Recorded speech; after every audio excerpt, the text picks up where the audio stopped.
Assalamualaikum warahmatullahi wabarakatuh. Alhamdulillah, Allahumma sholli ala Rasulillah. Sahabat semuanya yang dimuliakan oleh Allah Subhanahu wa taala, kita melanjutkan kajian kita di dalam kitab Fathul Qorib. Sudah sampai ke pembahasan rohan atau gadai, hukum-hukum gadai. Qala al-musannifu rahimahullahu taala nafa'anallahu bihi wa bi ulumihi fi darini amin. Faslun aihada faslun, ini adalah sebuah pasal fi ahkami rohni di dalam hukum-hukum rohan, hukum-hukum gadai.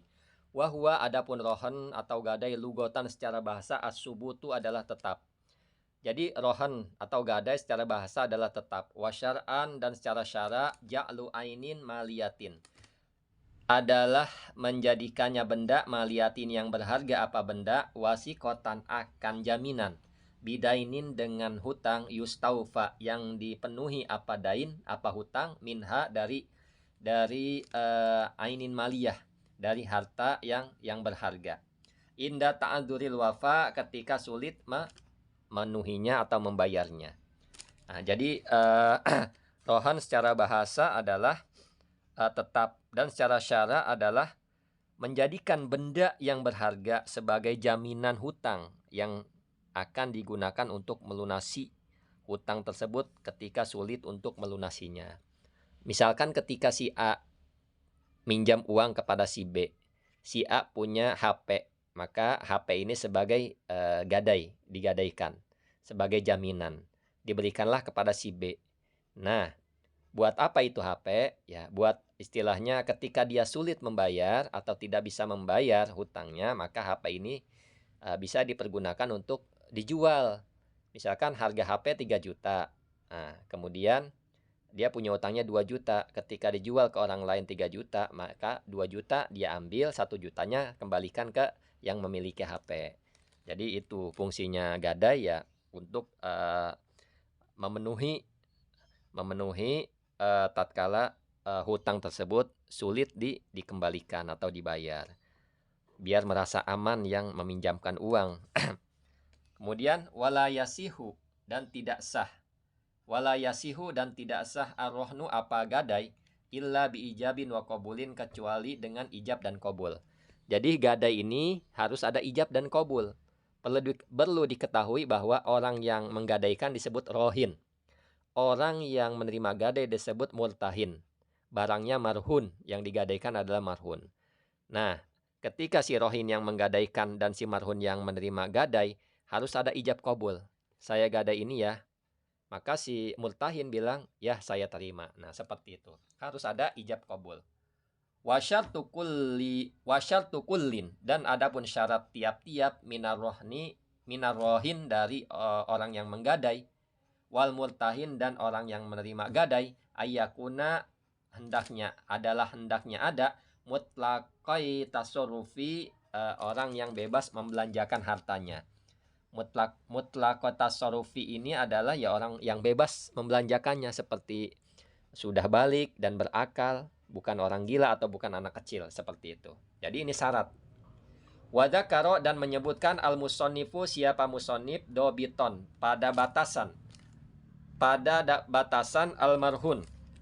Maksudnya pada batasannya dobitol marhuni pada batasan barang yang digadaikan fi kaulihi di dalam perkataannya musonif. Jadi musonif menjelaskan juga atau menyebutkan batasan barang yang digadai. Apa perkataan musonif? Wa kullu ma dan adapun tiap-tiap barang jaza yang boleh bai'uhu apa menjual belikan barang atau menjual barang jaza ialah boleh rohnu apa menggadaikannya barang. Jadi setiap barang yang boleh diperjualbelikan maka boleh juga digadaikan. Fiduyun di dalam hutang-hutang. Ida istaqarra apabila tetap subutuha apa tetapnya duyun tetapnya hutang fi zimmah di dalam tanggungan.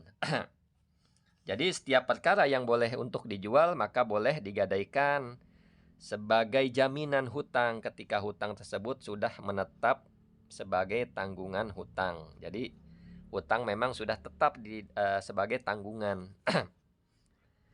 Wahtaroja al-musannifu dan mengecualikan al-musannifu siapa musannif biduyun di dalam kata duyun atau hutang-hutang anil a'yan di dalam dari a'yan dari barang-barang fala yasihu.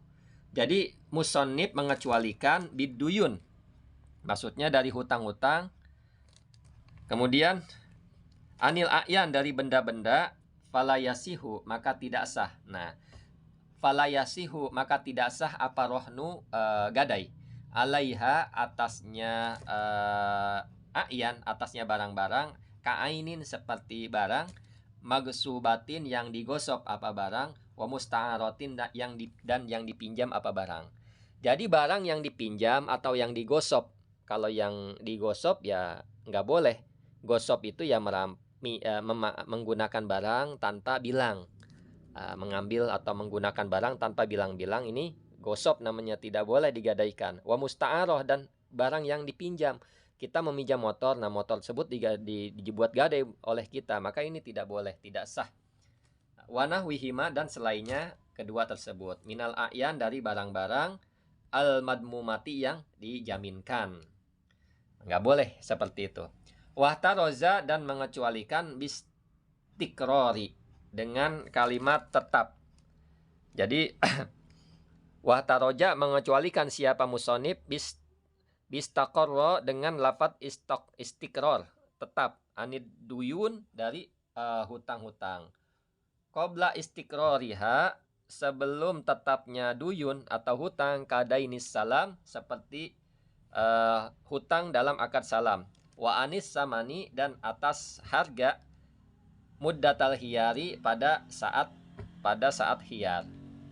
Jadi dengan bahasa sudah menetap, mengecualikan hutang yang belum menetap, seperti hutang di dalam akad salam. Jadi ini belum menetap, artinya misalkan begini, si A memesan barang kepada si B, si A sudah menyerahkan uang atau harga beli dengan uang atau emas dan sebagainya, maka si A memberi uang kepada si B 2 juta. Si B mencari barang tersebut yang diminta si A. Jatuh temponya 2 bulan. Nah, selama 2 bulan ini disebut belum tetap sebagai hutang. Ketika sudah jatuh tempo 2 bulan, si B belum menyerahkan barang tersebut, nah ini disebut sudah tetap. Artinya sudah tetap dalam hutangnya. Wanis samani muddatal khiyar, dan dari harga dalam masa hiyar. Jadinya ketika si A dan B bertransaksi jual beli, maka ketika belum ditertentu harganya, maka belum tetap. Nah, tapi kalau sudah ditentukan harganya dan dia sudah jadi, itu namanya sudah jadi, dan si A dan si B saling berpisah, maka ini sudah dibilang sudah tetap. Artinya harga dalam masa hiyar itu belum tetap, belum istiqror namanya. Wali rohin, dan bagi rohin, ar-ruju'u, adapun kembali. Artinya bagi rohin atau orang yang menggadaikan diperkenankan untuk menarik kembali barang gadaiannya. Nah, seperti itu.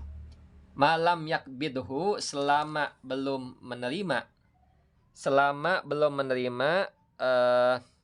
pada marhun atau pada orang yang menggadaikan.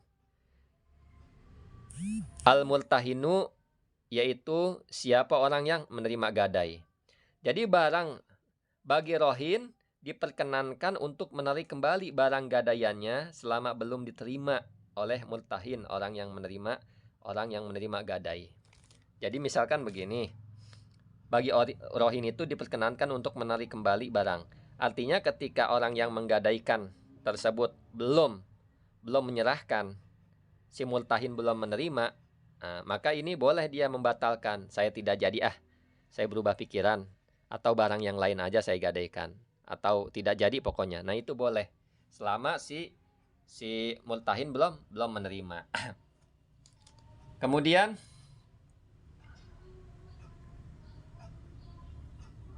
fa'in qobado,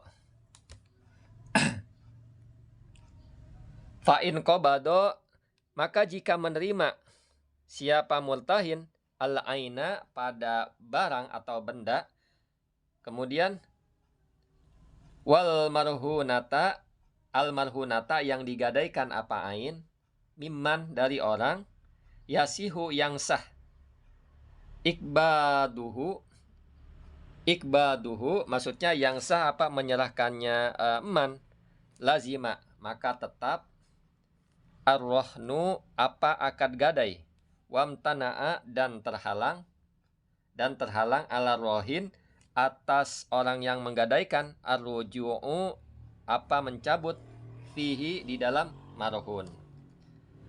Jadi di sini jika murtahin sudah menerima barang yang digadaikan, nah, kemudian dari orang yang sah untuk menyerahkannya. Jadi jika murtahin sudah menerima barang yang sudah digadaikan dari orang yang sah untuk menyerahkannya, maka akad gadai telah tetap dan tidak boleh bagi rohin untuk menariknya kembali.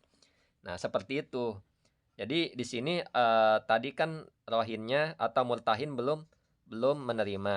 Nah, sekarang jika murtahin sudah menerima barang yang sudah digadaikan dari orang yang sah untuk menyerahkannya, maka akad gadai telah tetap. Jadi murtahin ini sudah menerima barang yang sudah digadaikan dari orang yang sah untuk menyerahkannya. Jadi si murtahin ini sudah menerima dari si rohin, maka ini tidak boleh si rohin menariknya seperti itu. Kemudian warrohnu adapun gadai, wad'uhu ialah adapun peletakannya rohin alal amanah atas amanah. Jadi rohan diberlakukan atas dasar amanah. Maksudnya seperti ini. Ketika si rohin, ketika si orang yang menggadaikan barang ini motor misalkan, si A si rohin orang yang menggadaikan barang, nah si B murtahin orang yang menerima barang. Nah sifatnya amanah, dia menjaga. Nah, ketika rusak dia harus menggantinya. Lain halnya kalau rusak alami misalkan, artinya ada sebab alam, gempa bumi dan sebagainya yang memang dia tidak sengaja atau tidak dilakukan olehnya, maka dia tidak menggantinya. Nah, seperti itu. Jadi sifatnya amanah, kalau hilang pun hilang dengan sendirinya, maka si rohin tidak menggantinya gitu, tidak menggantinya.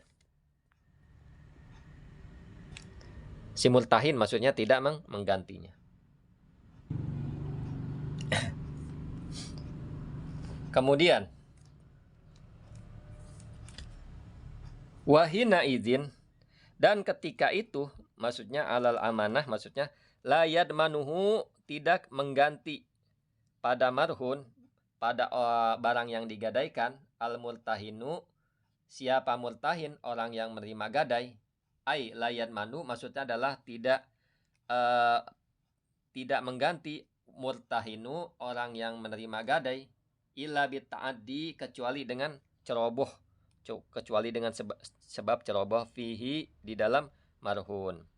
Ya, artinya sudah dijelaskan tadi ketika ada apa-apa, maka si murtahin yang menerima gadai ini tidak wajib mengganti.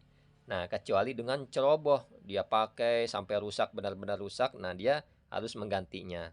Namun ketika hilang atau sebab yang lain yang memang bukan kecerobohan dia, maka dia tidak wajib menggantinya. Kemudian wala yaskutu dan tidak gugur bitalafihi sebab rusaknya marhun, sebab rusaknya barang yang digadaikan, bitalafihi sebab rusaknya marhun barang yang digadaikan, syai'un apa sesuatu minad duyun dari hutang atau dari minad dain dari hutang. Jadi tidak ada bagian dari hutang yang menjadi berkurang sebab kerusakan pada barang gadaian. Jadi tidak ada bagian yang dari hutang yang berkurang karena rusaknya suatu barang. Tidak. Artinya kalau barang udah rusak ya si murtahin ya tidak berkurang uangnya, maksudnya tidak ada tuh ibaratnya mengganti. Nah, tadi kan istilahnya ketika dia bita'adi, ketika dia ceroboh atau melampaui batas, nah itu yang mengganti. Cuman kalau rusak ya rusaknya rusak alami, rusak saja, maka si multahin tidak wajib menggantinya. Dan bagian dari hutang yang menjadi, maksudnya tidak ada bagian dari hutang yang berkurang, seperti itu. Itu saja yang dapat disampaikan. Ini sudah banyak, sudah lama maksudnya. Wallahu a'lam bishawab. Assalamualaikum warahmatullahi wabarakatuh.